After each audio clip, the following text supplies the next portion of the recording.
तो स्वागत है एक बार फिर से हमारे S4 study teaching YouTube channel पर, जो लेकर आए आपके लिए इस बार जीके और जीएस के कुछ महत्वपूर्ण प्रश्न जो आपके एसएससी जीडी कांस्टेबल के एग्जाम में आने वाले हैं और आगे भी पूछे गए। यही नहीं, इसी एग्जाम में ऑनलाइन अदर एग्जाम भी पूछे जाते हैं और आगे भी पूछे गए। तो आइए स्टार्ट करते हैं। वीडियो शुरू करने से पहले हमारे चैनल को सब्सक्राइब करें, लाइक करें, शेयर करें, कमेंट करें, साथ ही साथ घंटी दबाना ना भूलें, जिससे हमारी वीडियो को नोटिफिकेशन सबसे पहले आपको मिलती रहें। और वीडियो को पूरा देंगे, बिल्कुल भी स्किप ना करें, जिससे आपको पूरी जानकारी मिलेगी। इससे पहले वीडियो आपके लिए वीडियो भी लेके आ चुके हैं, उन वीडियो का लिंक आपको डिस्क्रिप्शन बॉक्स में मिल जाएगा। तो आइए स्टार्ट करते हैं। प्रश्न नंबर 1, धातु से बने सिक्के सबसे पहले प्रकट हुए थे, यानी कि धातु से बने हुए सिक्के थे सबसे पहले कहाँ पे प्रकट हुए थे, यानी कहाँ पे चलाए गए थे। तो इसका सही आंसर है दोस्तों हड़प्पा सभ्यता में।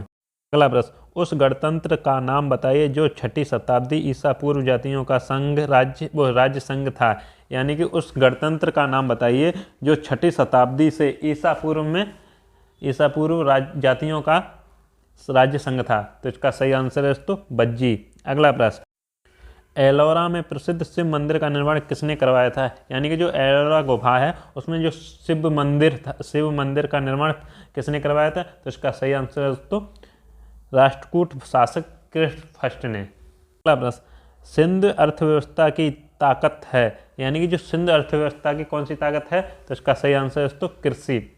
अगला प्रश्न, एक इलाहाबाद स्तंभ शिलालेख किसने बनवाया, जो यानी कि जो इलाहाबाद में स्तंभ लेख शिलालेख है वह किसने बनवाया था। तो इसका सही आंसर है दोस्तों हरिशेठ ने। अगला प्रश्न, राजस्व अधिकारी टोडरमल ने किसके अधीन सेवा की थी, यानी कि जो राजस्व अधिकारी थे, जो राजस्व के अधिकारी टोडरमल थे, उन्होंने किनके अधीन सेवा की थी। तो इसका सही आंसर है दोस्तों शेरशाह के। अगला प्रश्न, भारतीय राष्ट्रीय सेना का संस्थापक कौन था, यानी कि जो भारतीय राष्ट्रीय का सेना का संस्थापक कौन था। तो इसका सही आंसर है दोस्तों सुभाष चंद्र बोस। अगला प्रश्न, किस मुगल शहंशाह ने मुगल राजधानी आगरा से दिल्ली स्थानांतरित की थी, यानी कि वह कौन से राजा थे जिन्होंने मुगल की राजधानी पहले आगरा थी उसको बदलकर दिल्ली कर दी। तो इसका सही आंसर है दोस्तों अकबर ने। अगला प्रश्न, कलिंग के विरुद्ध अशोक के अभियान की जानकारी का मुख्य स्रोत क्या है, यानी कि जो कलिंग के विरुद्ध जो अशोक का जो अभियान चला था उसकी जानकारी का मुख्य स्रोत क्या था। तो इसका सही आंसर है दोस्तों शिलालेख 8। अगला प्रश्न, गांधार कला किसके अधीन फली फूली, यानी कि जो गांधार कला थी वो किसके अधीन फली फूली थी। तो किसके अधीन। तो इसका सही आंसर है दोस्तों कुषाण काल के। अगला प्रश्न, किस सुल्तान ने सती प्रथा रोकने का प्रयास किया था, यानी कि वह कौन सा सुल्तान है जिसने सती प्रथा को रोकने का प्रयास किया था। तो इसका सही आंसर है दोस्तों मोहम्मद बिन तुगलक ने। अगला प्रश्न, दूसरे एंग्लो मसूर युद्ध में गवर्नर जनरल कौन था, यानी कि दूसरे एंग्लो मसूर युद्ध हुआ था, मैसूर का युद्ध हुआ था, उसमें जो गवर्नर जनरल कौन थे। तो इसका सही आंसर है दोस्तों वारेन हेस्टिंग्स। अगला प्रश्न, किस मुगल शासक ने संगीत और नृत्य पर प्रतिबंध लगाया था, यानी कि वह कौन सा राजा था जिसने संगीत और नृत्य पर प्रतिबंध यानी रोक लगाई थी। तो इसका सही आंसर है दोस्तों औरंगजेब ने। अगला प्रश्न, तुलसीदास ने रामचरितमानस के किसके शासनकाल में लिखी थी, यानी कि जो तुलसीदास थे उन्होंने जो रामचरितमानस लिखी थी वो किसके शासनकाल या कौन से राजा के शासनकाल में लिखी थी। तो इसका सही आंसर है दोस्तों अकबर के। अगला प्रश्न, उस राज्य का नाम बताइए जिसने पहली बार युद्ध में हाथियों का इस्तेमाल किया था, यानी कि उस राज्य का नाम बताइए, यानी कि वह कौन सा राज्य जिसने युद्ध में पहली बार हाथियों का प्रयोग किया था, यानी हाथियों का इस्तेमाल किया था। तो इसका सही आंसर है दोस्तों मगध। अगला प्रश्न, ताजमहल किसके द्वारा बनवाया गया, यानी कि जो ताजमहल है वो किसके द्वारा बनवाया गया था। तो ये लोग तो आप सभी लोग जानते होंगे, शाहजहां। अगला प्रश्न, उपनिषद शब्द का शाब्दिक रूप से अर्थ होता है, यानी कि जो उपनिषद शब्द है उसका जो शाब्दिक अर्थ होता है वो क्या होता है। तो इसका सही आंसर है दोस्तों पास बैठना। अगला प्रश्न, जो मनीषी यानी पंडित ने दक्षिण भारत का आर्यीकरण किया था वे कौन थे, यानी कि जिस पंडित ने दक्षिण भारत का आर्यीकरण किया था वे कौन थे। तो इसका सही आंसर है दोस्तों अगस्त्य। वैदिक संहिताओं में से भारतीय संगीत का उद्गम किसमें से खोजा जा सकता है, यानी कि जो वैदिक संहिताओं थी उनमें से भारतीय संगीत का उद्गम किसमें से खोजा गया था। तो इसका सही आंसर है दोस्तों सामवेद में से। अगला प्रश्न, प्राचीन भारत में प्राचीनतम बौद्ध विश्वविद्यालय का नाम बताइए। यानी जो प्राचीन भारत में जो प्राचीनतम बौद्ध विश्वविद्यालय था उसका नाम क्या है? तो इसका सही आंसर था तक्षशिला। अगला प्रश्न, हर्षचरित के लेखक कौन है? यानी कि जो हर्षचरित एक नाटक है उसके लेखक कौन है? तो इसका सही आंसर है दोस्तों बाल भट्ट। अगला प्रश्न, किस लड़ाई मोहम्मद गोरी के लिए दिल्ली क्षेत्र खोल दिया? यानी कि वह कौन सी लड़ाई थी जिसमें मोहम्मद गोरी के लिए दिल्ली का क्षेत्र खोल दिया गया था? तो इसका सही आंसर है दोस्तों तराइन की दूसरी लड़ाई थी। अगला प्रश्न, आर्य पूर्वों के साथ अपने संघर्षों में सफल रहे क्यों? यानी कि जो आर्य पूर्वों के साथ अपने संघर्षों में सफल रहे थे, ऐसा क्यों? तो इसका सही आंसर है उन्होंने घोड़ों द्वारा चलाए जा रहे रथों का प्रयोग किया था। यानी उन्होंने जो घोड़े थे उनके द्वारा जो चलाए जा रहे रथों का प्रयोग किया था। अगला प्रश्न, चोल राजाओं का शासक था, यानी चोल राजाओं का शासन था, तो यानी कि जो चोल के राजा थे उनका शासन क्या था? तो इसका सही आंसर है दोस्तों तमिलनाडु पर। अगला प्रश्न, सारे जहां से अच्छा हिंदुस्तान हमारा गीत किसने लिखा? यानी जो सारे जहां से अच्छा हिंदुस्तान हमारा गीत के रचयिता कौन है? तो इसका सही आंसर है दोस्तों मोहम्मद इकबाल।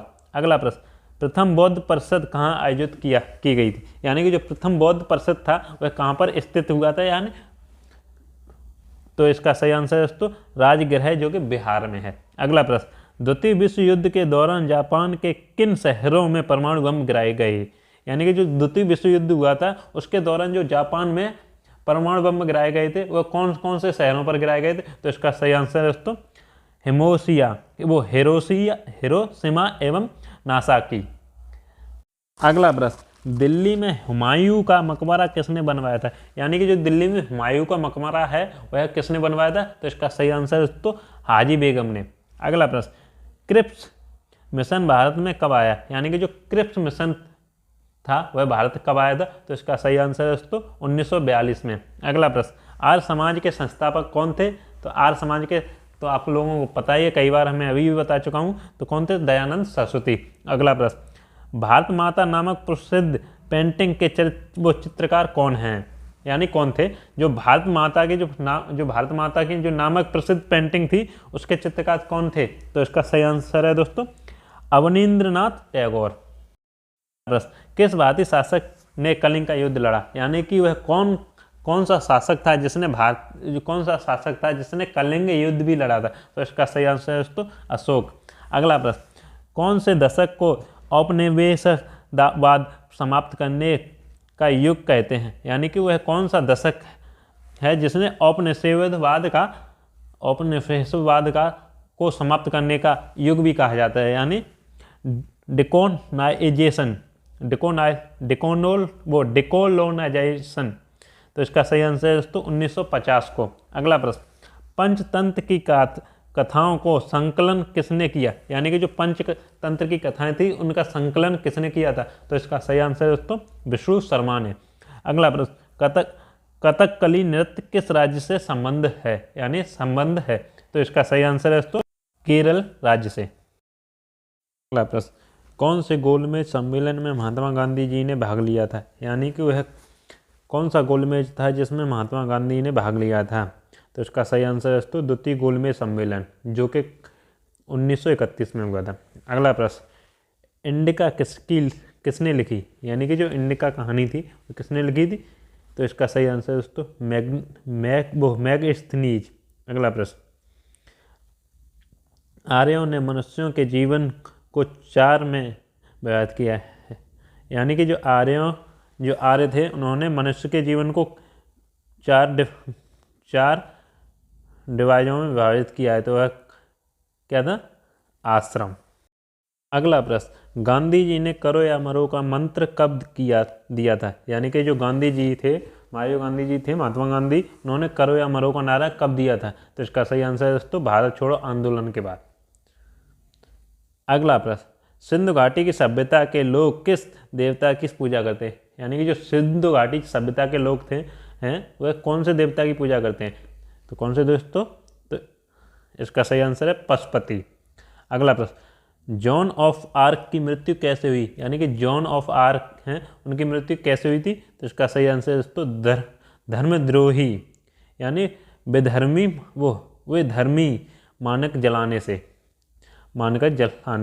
अगला प्रश्न, the kingdom of God is within you पुस्तक किसने लिखी थी, यानी कि जो kingdom of God is within वो पुस्तक है वह किसने लिखी थी, तो इसका सही आंसर तो लियो टॉल्स्टॉय। अगला प्रश्न, किस सुल्तान को खलीफा से सम्मान वस्त्र प्राप्त हुआ था, यानी कि जो वह कौन सा सुल्तान था जैसे वो खलीफा से सम्मान वस्त्र का प्राप्त हुआ था, तो इसका सही आंसर है तो इल्तुतमिश। अगला प्रश्न, कनिष्क प्रथम किसका पृष्ठपोषक था, यानी कि जो कनिष्क हैं कनिष्क प्रथम जो वो किसका पृष्ठपोषक था, तो इसका सही आंसर है तो महायान बुद्धवाद के। दोस्तों वीडियो को पूरा देखें, बिल्कुल भी स्किप ना करें, जिससे आपको पूरी जानकारी मिलेगी। अगला प्रश्न, गीत गोविंद का लेखक कौन था, यानी कि जो गीत गोविंद का लेखक हैं वे कौन है, तो इसका सही आंसर है तो जयदेव। अगला प्रश्न, जब मार्गरेट थेस्टर प्रधानमंत्री थी, यानी कि जब जो मार्गरेट थेस्टर प्रधानमंत्री थी उस समय किस देश के साथ ब्रिटिश ने फॉकलैंड द्वीपों पर नियंत्रण प्राप्त करने के लिए युद्ध लड़ा, यानी कि जब मार्गरेट थेस्टर प्रधानमंत्री थी तो उस समय किस देश के साथ ब्रिटेन ने, यानी ब्रिटेन और कौन से देश के साथ ब्रिटेन ने फॉकलैंड द्वीपों के साथ वो द्वीपों पर नियंत्रण प्राप्त करने का युद्ध लड़ा था, तो इसका सही आंसर है दोस्तों अर्जेंटीना और ब्रिटेन ने। सूफी परंपरा में पीर में क्या आशय है, यानी कि जो सूफी की परंपरा है उसमें पीर में क्या आशय है, क्या तात्पर्य है, तो इसका सही आंसर है तो वो सूफियों की आस्थाओं के लिए लड़ने परंपरावादी शिक्षक, यानी कि जो सूफियों की जो आस्था है आस्थाओं के लिए जो लड़ने वाली जो परंपरावादी हैं उनके शिक्षक।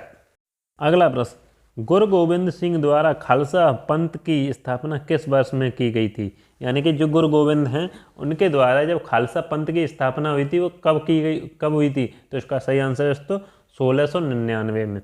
अगला प्रश्न, महात्मा गांधी ने राजनीतिक गुरु कौन थे, यानी कि जो महात्मा गांधी के जो राजनीतिक गुरु थे वे कौन थे, तो इसका सही आंसर है दोस्तों गोपाल कृष्ण गोखले।